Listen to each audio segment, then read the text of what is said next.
नमस्कार, मैं नीरज कुमार आप सभी साथियों का आप सभी के यूट्यूब चैनल भूमि जानकार अमीन में स्वागत करता हूं। आज हम आप लोगों को बताएंगे दान पत्र के बारे में यानी दान के बारे में, जिसे उर्दू में हिब्बा यानी हिब्बानामा कहा जाता है, हिंदी में दान पत्र और अंग्रेजी में गिफ्ट डीड कहा जाता है। ये एक सेल डीड के तरह ही होता है, वसीयत के विल डीड की तरह वसीयत की तरह नहीं होता है, विक्रय पत्र की तरह होता है।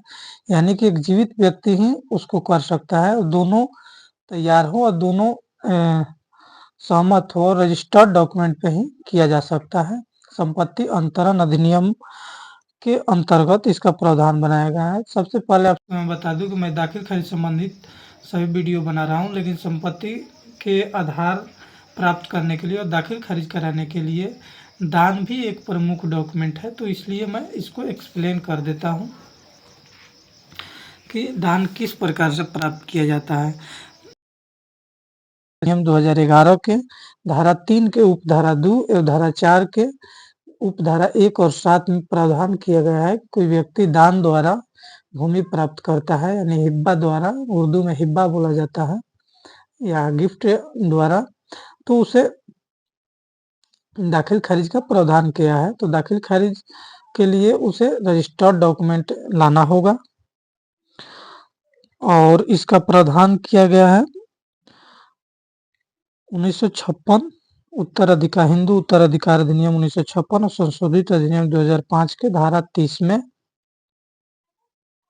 और बिहार काश्तकारी अधिनियम 1885 के धारा 12 और 26 क में संपत्ति अंतरण अधिनियम यानी संपत्ति अंतरण अधिनियम की 1882 की धारा 122 से 129 तक की धाराओं में इसकी व्याख्या किया गया है कि किस प्रकार से संपत्ति दान किया जा सकता है, किस प्रकार के उसके जोत में परिवर्तन होगा और किस प्रकार के अंतरण होगा यानी मालिकाना हक प्राप्त होगा, ये चीज कहा गया है।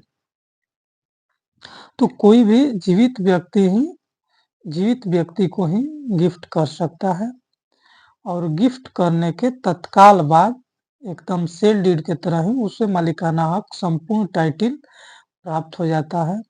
रजिस्ट्रेशन फी भी इसके लिए उसी समय भुगतान करना पड़ता है और रजिस्टर्ड होना इसका जरूरी है रजिस्ट्रेशन एक्ट के तहत भी और संपत्ति अंतरण अधिनियम के तहत भी रजिस्ट्रार के पास रजिस्टर्ड होना आवश्यक है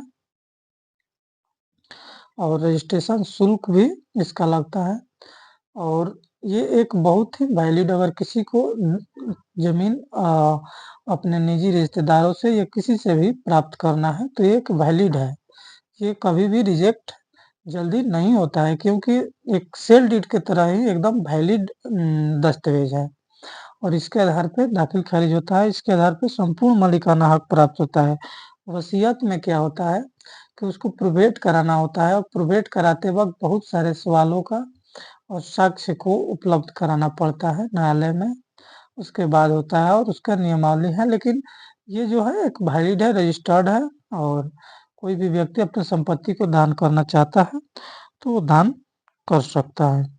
तो आप सभी समझ गए होंगे कि दान पत्र या गिफ्ट डीड या हिब्बा किसको बोलते हैं, इसका क्या मतलब होता है। आगे इसकी अन्य विधियां जो भी होंगी उस पर मैं वीडियो बनाऊंगा और देखते रहिए भूमि जानकार में। चैनल को सब्सक्राइब करें, वीडियो को लाइक करें, शेयर करें। वीडियो लंबा इसलिए नहीं बना रहा हूँ कि ज़्यादा लोग नहीं देख पाएंगे, अभी चैनल सब्सक्राइबर कम है। जब ज़्यादा सब्सक्राइबर हो जाएंगे विस्तृत से जानकारी देंगे, बोर्ड वगैरह सब कुछ रहेगा। आप सभी के सपोर्ट केवल चाहिए और भूमि संबंधित किसी भी जानकारी के लिए आप हमारे चैनल में डिस्क्रिप्शन में नंबर दिया गया है, उस व्हाट्सएप पे भेज सकते हैं। मैं हर सवाल का जवाब देने को हर संडे को कोशिश करूंगा। पर डे तो समय है नहीं, क्योंकि फील्ड में बहुत सारे काम करना पड़ता है। आप सभी जान रहे हैं कि मैं एक स्वतंत्र अमीन के रूप में कार्यरत हूँ और लॉ का भी तैयारी करता हूँ, अभी पढ़ाई कर रहा हूँ, जूनियर एडवोकेट हूँ। तो बहुत सारे समय नहीं मिल पाता है, दिन में कहीं काम आ गया तो फील्ड में जाना पड़ता है, उसके अलावा फिर पढ़ना पड़ता है, ऑफ़िस में सीनियर के पास भी जाते हैं, तो इसलिए उतना ज़्यादा समय नहीं है। हर संडे को मैं आप सभी के सवालों का जवाब दे दूँगा और छोटा शॉर्ट में होगा तो वैसे भी दे दूँगा। तो आप सभी सवाल भेजते रहें, चैनल को सब्सक्राइब करें, लाइक करें, शेयर करें। जय हिंद, जय भारत।